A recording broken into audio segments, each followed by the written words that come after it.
पृथ्वीराज चौहान साहस और बलिदान के प्रतीक के रूप में खड़े हैं।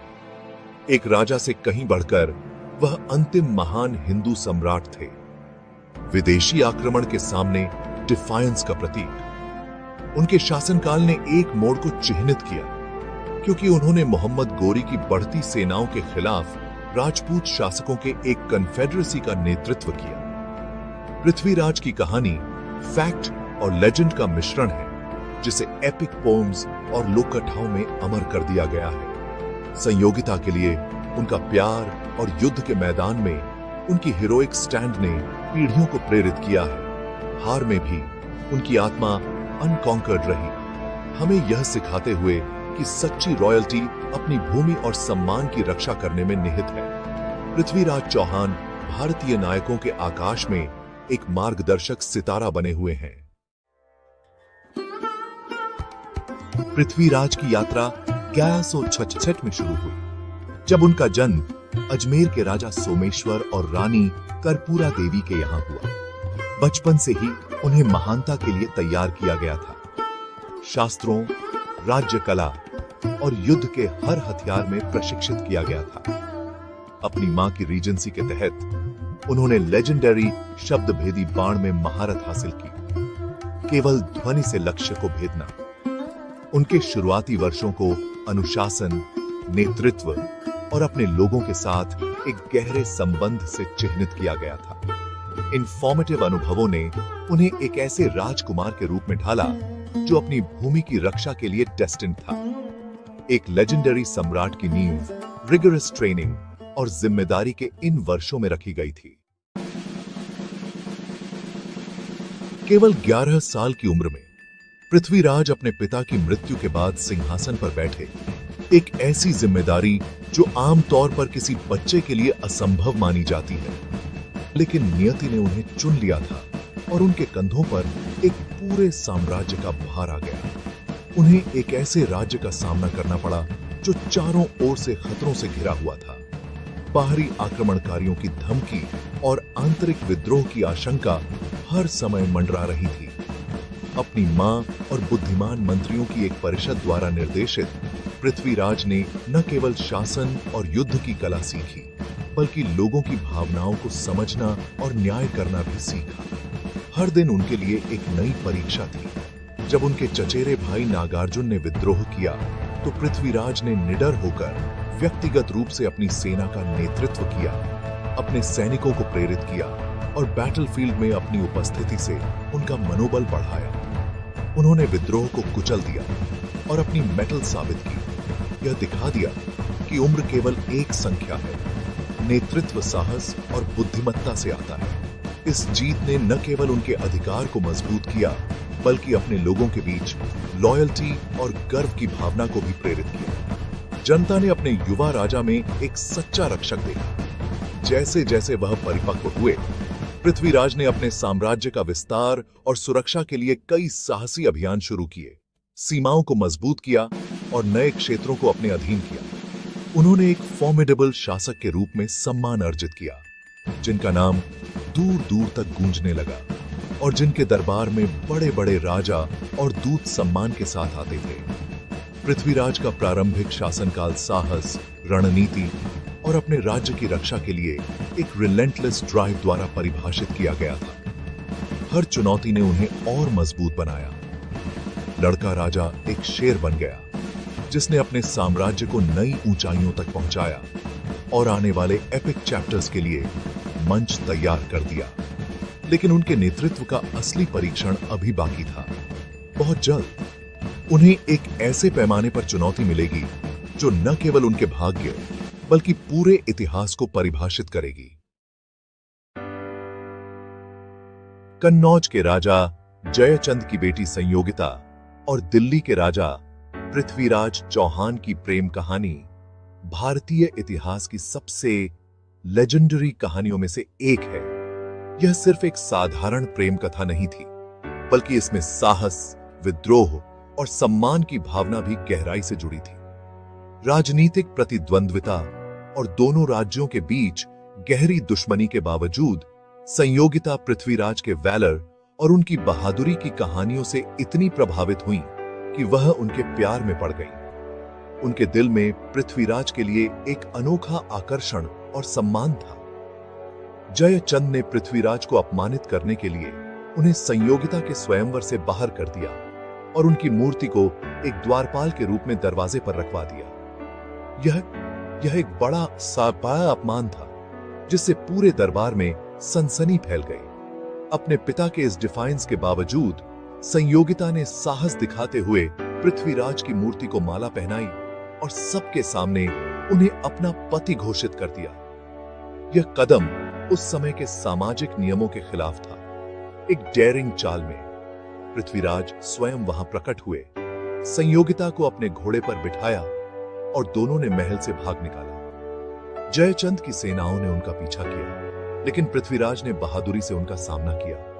उनका इलोपमेंट सिर्फ रोमांस नहीं था, यह प्यार, स्वतंत्रता और सम्मान का एक बोल्ड असर्शन था। दोनों ने मिलकर समाज और सत्ता के खिलाफ अपनी आवाज उठाई। इस साहसी कार्य ने पृथ्वीराज की प्रतिष्ठा को एक फियरलेस हीरो और सच्चे प्रेमी के रूप में मजबूत किया। लोग उनकी बहादुरी और प्रेम की मिसाल देने लगे। आज भी यह कहानी साहस, प्रेम और डिफायंस के प्रतीक के रूप में भारतीय इतिहास में अमर है और आने वाली पीढ़ियों को प्रेरित करती है। जैसे जैसे पृथ्वीराज चौहान ने अपनी शक्ति और प्रतिष्ठा को उत्तरी भारत में मजबूत किया, उनकी वीरता और नेतृत्व दूर दूर तक प्रसिद्ध हो गए। उनके शासन में दिल्ली और अजमेर जैसे महत्वपूर्ण किले और नगर सुरक्षित थे, जिससे उनकी स्थिति और भी मजबूत हो गई। इसी दौरान उत्तर पश्चिम दिशा से एक नया खतरा उभर रहा था। मुसलमान सेनापति मोहम्मद गोरी, जो अफगानिस्तान की ओर से भारत की सीमाओं की ओर बढ़ रहा था। गोरी की महत्वाकांक्षा थी भारत की समृद्ध भूमि को जीतना और यहां अपना साम्राज्य स्थापित करना। 1156 में तराइन के मैदान में पृथ्वीराज ने विभिन्न राजपूत राज्यों की सेनाओं को एकजुट किया और एक विशाल सेना तैयार की। इस पहली लड़ाई में राजपूतों ने अद्भुत साहस दिखाया और गोरी की सेना को निर्णायक रूप से पराजित किया, जिससे मोहम्मद गोरी को अपनी जान बचाकर युद्ध भूमि से भागना पड़ा। पृथ्वीराज की उदारता और शौर्य ने उन्हें युद्ध के बाद गोरी को जीवन दान देने के लिए प्रेरित किया। यह एक नोबल जेस्चर था, लेकिन इतिहास ने दिखाया कि यह दया आगे चलकर भारी पड़ गई। अगले ही वर्ष गोरी ने अपनी हार से सबक लिया और एक विशाल, बेहतर प्रशिक्षित सेना के साथ फिर से भारत पर आक्रमण किया। इस बार राजपूतों के बीच आपसी मतभेद और आंतरिक विभाजन ने उनकी एकता को कमजोर कर दिया। खासकर कन्नौज के राजा जयचंद के साथ पृथ्वीराज के तनावपूर्ण संबंधों ने स्थिति को और जटिल बना दिया। इन मतभेदों के कारण राजपूतों की रक्षा कमजोर हो गई और उनकी रणनीति में भी कमी आ गई। तराइन की दूसरी लड़ाई में गोरी की चालाकी और युद्ध कौशल ने राजपूतों की फॉर्मेशन को तोड़ दिया। भीषण प्रतिरोध के बावजूद पृथ्वीराज की सेनाएं अंततः भारी संख्या में शत्रु सेना के सामने टिक नहीं सकी। पृथ्वीराज को बंदी बना लिया गया और इसके साथ ही दिल्ली और उत्तरी भारत में हिंदू राज का सूर्य धीरे धीरे अस्त होने लगा। तराइन की इन दोनों ऐतिहासिक लड़ाइयों ने भारतीय उपमहाद्वीप के इतिहास की दिशा ही बदल दी, जिससे एक नए युग की शुरुआत हुई। हार के बावजूद पृथ्वीराज चौहान का साहस और वीरता आज भी लोक कथाओं और इतिहास में अमर हैं और वे भारतीय वीरता के प्रतीक बन गए। गोरी द्वारा पकड़े जाने और अंधा किए जाने के बाद भी पृथ्वीराज की आत्मा अनब्रोकन रही। उनके वफादार कवि चंद बरदाई ने अपने राजा के सम्मान को बहाल करने की योजना बनाई। बरदाई ने गोरी को शब्द भेदी बाण, ध्वनि द्वारा तीरंदाजी में पृथ्वीराज के कौशल का गवाह बनने के लिए राजी किया। एक ड्रामेटिक कोर्ट सीन में बरदाई ने एक कोडेड कपलेट का पाठ किया, पृथ्वीराज को गोरी के सटीक स्थान पर निर्देशित किया। पृथ्वीराज अंधे लेकिन अनडॉन्टेड ने अपना तीर छोड़ा, गोरी को मार गिराया। दरबार में अराजकता फैल गई, लेकिन पृथ्वीराज ने अपनी गरिमा वापस पा ली थी। डिफायंस का यह अंतिम कार्य लेजेंड का हिस्सा बन गया। अंधेरे में भी शेर ने आखिरी बार दहाड़ लगाई। गौरी की मृत्यु के साथ पृथ्वीराज और चंद बरदाई को निश्चित मृत्यु का सामना करना पड़ा। बंदी बनाने के बजाय सम्मान को चुनते हुए उन्होंने एक दूसरे के हाथों से अपना जीवन समाप्त कर लिया। उनके बलिदान ने हार को मार्टरडम में बदल दिया, पीढ़ियों को प्रेरित किया। पृथ्वीराज का अंतिम कार्य निराशा का नहीं बल्कि अटूट गर्व और देशभक्ति का था। उनकी कहानी लचीलेपन और एक सच्चे योद्धा की अनकॉन्करेबल स्पिरिट का प्रतीक बन गई। शब्द भेदी बाण की लेजेंड साहस के एक सबक के रूप में बनी हुई है। पृथ्वीराज की मार्टरडम ने उन्हें राजा से अमर नायक तक एलिवेटेड किया। पृथ्वीराज चौहान की विरासत भारतीय संस्कृति और पहचान में जीवित है। एपिक पृथ्वीराज रासो ने उनके वैलर, रोमांस और बलिदान को अमर कर दिया। उनकी कहानी ने स्वतंत्रता सेनानियों को प्रेरित किया और रेजिस्टेंस और गर्व का प्रतीक बनी हुई है। अजमेर और दिल्ली जैसे स्थल उनकी स्मृति का सम्मान करने वालों के लिए पिलग्रिमेज स्पॉट हैं। उनका जीवन सम्मान, प्रेम और एथिकल लीडरशिप के मूल्यों का चैंपियंस करता है। नाटक, फिल्में और साहित्य नई पीढ़ियों के लिए उनकी भावना को जीवित रखते हैं। पृथ्वीराज सिर्फ एक ऐतिहासिक व्यक्ति नहीं बल्कि भारतीय वैलर का एक शाश्वत आइकॉन है। पृथ्वीराज चौहान का जीवन साहस, प्रेम और बलिदान का एक टाइमलेस एपिक है।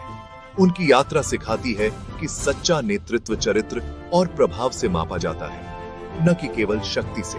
आज के युवाओं के लिए उनकी कहानी साहस, एकता और विरासत में गर्व का एक आह्वान है। तराइन की त्रासदी डिसयूनिटी और विरोधियों को कम आंकने के खिलाफ चेतावनी देती है। पृथ्वीराज की विरासत हमें बड़े